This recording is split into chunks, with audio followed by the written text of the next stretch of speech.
പിന്നെ bus സ്റ്റാൻഡുകളിലെ canteen ലേലം വിളിച്ചാൽ അത് ഒരു മാഫിയയാണ്. അതെ. അപ്പോൾ അത് വരാതെയായി. അപ്പോൾ ക്യാൻറ്റീൻ ലേലം വിളിച്ച് നോക്കി, അപ്പോൾ കുഴപ്പമെന്ന് മനസ്സിലായി. പിന്നെ ക്യാൻറ്റീൻ ലേലം വിളിച്ചില്ല. ബസ് സ്റ്റാൻഡ് ക്യാൻറ്റീൻ വേണ്ട, പോകുന്ന വഴിക്ക് നിർത്തി കൊടുത്താൽ നല്ല വ്യത്യസ്തമായ ഫുഡുകൾ എന്ത് വേണമെങ്കിലും ഓർഡർ ചെയ്ത് കഴിക്കാം. കാരണം പണ്ട് 2001 മന്ത്രിക്ക് ഒരു പരാതി ഉണ്ടായിരുന്നു. ശബരിമല മേൽശാന്തിക്ക് അടൂർ ക്യാൻറ്റീനിൽ നിന്ന് മീൻകറി കൊടുത്തു എന്നാണ്. ഫിഷ് ഫ്രൈയും മീൻകറിയും കൊടുത്തു. ഫിഷ് കറി മീൽസേ എവിടെ ഉള്ളൂ, വേണമെങ്കിൽ തിന്നാൽ മതി എന്ന് മേൽശാന്തിയോട് പറഞ്ഞായിട്ടൊരു കഥയുണ്ട് പണ്ട്.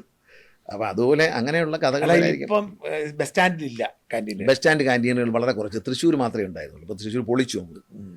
അവിടെ വേറെയുള്ള സ്ഥലങ്ങളിലൊന്നും ബസ് സ്റ്റാൻഡ് ക്യാൻറ്റീൻ ഇല്ല. കാരണം പോകുന്ന വഴിക്കുള്ള ക്യാൻറ്റീനുകളൊക്കെ ഉള്ളൂ.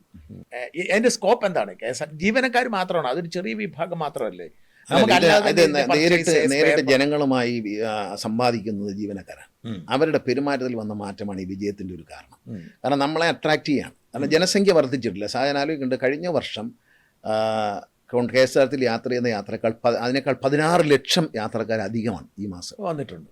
ഈ 16 ലക്ഷം പേര് ജനസംഖ്യയിൽ വന്ന വർധനമല്ല. ഈ 16 ലക്ഷം പേര് ഈ പൊതുഗതാഗതത്തെ ആശ്രയിക്കാം. അല്ല, ശബരിമലയുടെ ഉണ്ടാവത്തില്ല. അല്ലല്ല, ശബരിമല കഴിഞ്ഞിട്ടും 11,77,00,000 രൂപ. അത് വെറുതെ പറയുന്നത്. അതൊരു KSRTC ജീവനക്കാർ എന്നെ കോൺടാക്ട് ചെയ്തിട്ട് പറഞ്ഞത് അതാ വീക്കിന് 3 ദിവസത്തെ. അത് പൊളിറ്റിക്കലാ. കാരണം എന്തറിയാമോ, അങ്ങനെയാണെങ്കിൽ മണ്ഡലത്തിന് നട അടച്ചിരുന്നല്ലോ, അപ്പോൾ കുറഞ്ഞില്ലല്ലോ. അപ്പോൾ കുറഞ്ഞില്ലല്ലോ. അവർ പറഞ്ഞത് തിങ്കളാഴ്ച ആ സമയത്താണ് ശബരിമല സീസൺ. അവർ പറഞ്ഞത് എന്നോട് പറഞ്ഞത്, ജീവനക്കാർ പറഞ്ഞത്, 1 തിങ്കളാഴ്ചയാണ് ശബരിമല സീസണാണ്, 3 ഞായറാഴ്ച. ഇതിനു മുമ്പ് ഒരുപാട് തിങ്കളാഴ്ചകൾ വന്നിട്ടുണ്ട്, ഒരുപാട് ശബരിമല സീസൺ വന്നിട്ടുണ്ട്, മകരവിളക്ക് വന്നിട്ടുണ്ട്. കിട്ടിയില്ലല്ലോ. ഇപ്പം എങ്ങനെ കിട്ടി? ഈ 13 കോടി രൂപയിലേക്ക് ഇത് വന്നു. അപ്പോൾ അത് അംഗീകരിക്കാൻ ബുദ്ധിമുട്ടാണ്. 13 കോടിയിലേക്ക് ഇതിൻ്റെ വരുമാനം വന്നു ചേർന്നത് മുമ്പും കേരളത്തിൽ KSRTC ഉണ്ടായിരുന്നു. അതിൻ്റെ കാര്യം വെച്ചാൽ 1400 വണ്ടി ഒരു ശരാശരി ഷെഡിൽ കിടക്കുവാണ്. ഇപ്പോൾ 400-450 വണ്ടി മാത്രമേ മാക്സിമം ഷെഡിലുള്ളൂ. ബാക്കിയെല്ലാം വെളിയിലിറക്കി.